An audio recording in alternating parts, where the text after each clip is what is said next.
Donc maintenant, je vais vous parler des points trigonométriques. Un point trigonométrique, c'est un point qui est sur le cercle trigonométrique. Donc n'importe quel point, pas à l'intérieur, pas à l'extérieur, mais vraiment sur le contour du cercle. On le note P θ. Ça, ce symbole-là ici, ça s'appelle θ. Et θ ici, c'est un angle en degrés ou en radians. Donc, par exemple, si je disais le point P 60 degrés, ça voudrait dire le point à 60 degrés ici. P 60, c'est le point qui se retrouve à 60 degrés comme ça. Toujours mesuré par rapport à l'axe des X, on mesure 60 degrés. Si je dis le point 3π sur 2, eh bien là, on sait que c'est en radian parce qu'il n'y a pas le petit symbole de degré ici comme ça. Donc le point 3π sur 2, il faut se rappeler que ici on a π sur 2, ici on a π, et ici on a 3π sur 2. Si jamais vous êtes mélangé, n'oubliez pas qu'on peut convertir les radians en degrés pour vous aider à vous orienter. Donc le point ici, c'est le point 3π sur 2. Et voilà.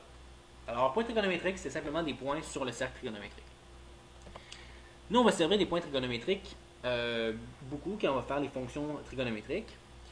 Mais ce qui est important pour l'instant, c'est de trouver les coordonnées des points trigonométriques. Donc, premièrement, si je demande quelles sont les coordonnées des points trigonométriques suivants, si je dis le point π sur 2, alors le point π sur 2, c'est le point ici. C'est le point juste en haut.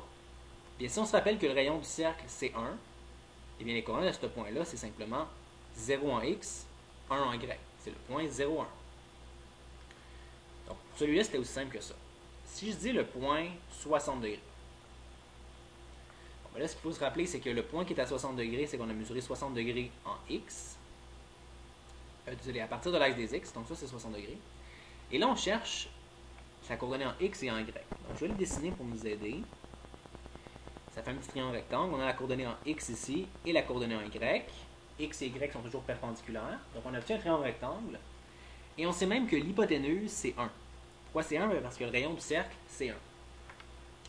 Donc, l'idée pour calculer les coordonnées du point à 60 degrés, c'est d'utiliser les rapports trigonométriques sin, cos, tan. Parce qu'on sait justement que cos d'un angle, je ne mettrai pas x, ça va être mélangeant, cos d'un angle, ça donne toujours l'adjacent sur l'hypoténuse. Donc ici, si je fais cos de 60, ça donne l'adjacent. L'adjacent, c'est x. Donc j'ai x sur l'hypoténuse, et l'hypoténuse, c'est 1. Donc dans le fond, si je veux la composante en x de mon point, la coordonnée en x, il faut simplement que je fasse cos de 60. Et cos de 60, ça fait exactement 0,5. Donc c'est comme ça qu'on a trouvé x. 0,5 égale x. Pour trouver le y, on va faire un sin, parce que sin d'un angle, c'est égal à opposé sur hypoténuse. Donc 60, le côté opposé, c'est y, et l'hypoténuse, c'est 1. Donc si on fait sin de 60, on a y sur 1, ou simplement y. Et ça donne approximativement 0,866, et c'est la coordonnée en y de notre point 0,866. Désolé. Comme ça. Donc ça, c'est une façon de trouver les coordonnées des points trigonométriques. C'est d'utiliser les rapports trigonométriques sin, cos et tan. Ok, j'en fais un dernier. Si je veux trouver les coordonnées du point trigonométrique à 120 degrés.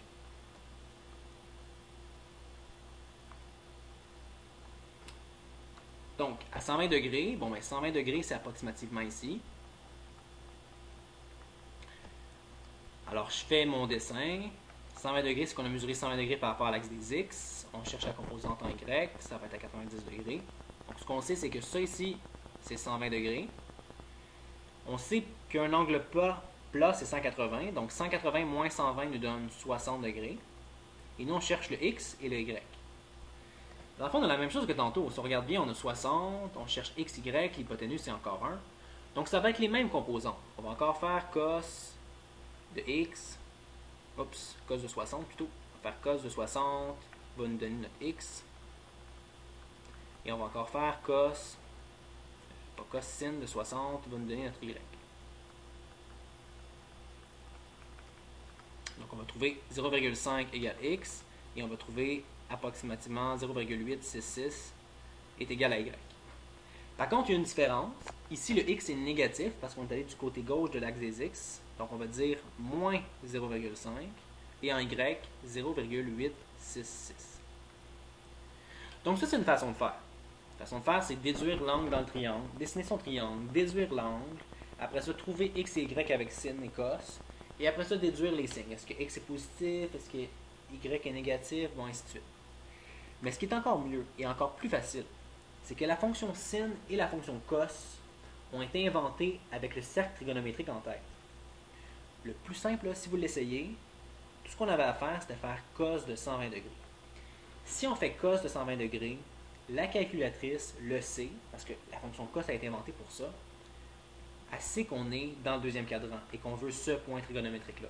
Alors quand on fait cos de 120, on va trouver automatiquement moins 0,25. Le moins va se rajouter tout seul, on n'a pas besoin de dessiner de triangle, on a seulement à prendre l'angle qu'on a. On nous donne 120, donc c'est 120.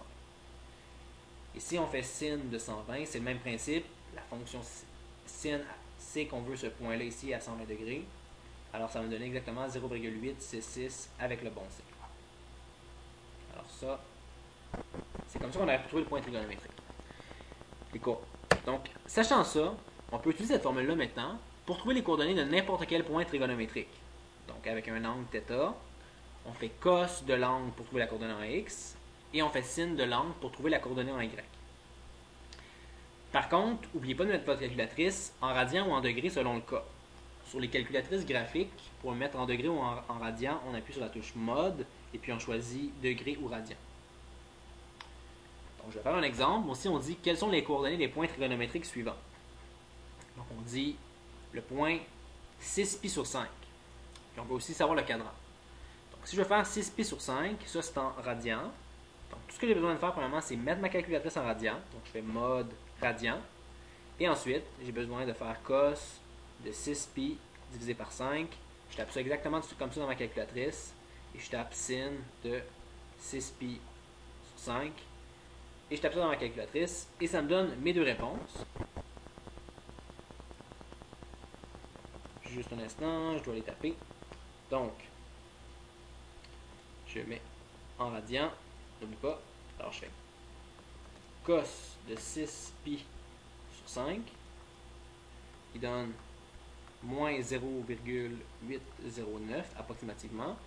Et je fais la même chose avec sin. Sin de 6π sur 5. Il donne moins 0,588 approximativement. C'est tout. Donc ces deux points-là, si on y pense, les cadrans, si vous ne vous en rappelez plus, les cadrans c'est comme ça, 1, 2, 3 et 4. Donc ici on est dans le troisième cadran parce que x et y sont négatifs. Donc, x est négatif, y est négatif, on est dans le troisième cadran. Une autre façon de savoir qu'on est dans le troisième cadran, c'est simplement en regardant l'angle. Pi, c'est quand on a fait un demi-tour. Donc 6 cinquièmes, c'est juste un petit peu plus que 1. Donc c'est juste un petit peu plus qu'un demi-tour. On se serait retrouvé dans le troisième cadran. Bon, si je veux trouver les coordonnées du point trigonométrique 300, premièrement, on met la calculatrice en degrés. Et une fois qu'on a mis la calculatrice en degrés, on n'a plus qu'à faire cos de 300 et sin de 300, qui vont donner 0,5 exactement et approximativement moins 0,866. Alors ça, c'est les coordonnées du point trigonométrique à 300 degrés. Donc en se fiant au signe, x est positif, y est négatif, on est dans le quatrième cadran. Finalement, je termine avec 20,5. Ça ici, faites attention, ce n'est pas en degrés. Si c'est en degrés, il y aurait le petit symbole degré. Alors ça, c'est en radian. Alors on remet la calcul en radian et on fait cos de 20,5 et on fait sin de 20,5. Donc si je fais ça sur ma calculatrice, cos de 20,5 et sin de 20,5, j'obtiens pour le cos approximativement moins 0,0796 et en y 0,997 approximativement. Donc ça ici, dans le cadran, on a x est négatif, donc c'est moins x est négatif et y est positif, donc négatif, positif, on est dans le deuxième cadran. Alors c'est tout, juste une dernière précision pour celui-là. Ici on avait 20,5 radians. 2pi, c'est un tour complet. Et 2pi, si on le fait sur la calculatrice, 2pi, ça donne 6,28. Donc 20,5, c'est plus qu'un tour. En fait, c'est comme si on avait fait un peu plus de 3 tours. En fait, on part d'ici, on fait un tour, un deuxième tour, un troisième tour. Après avoir fait 3 tours, on est rendu à 18, quelque chose.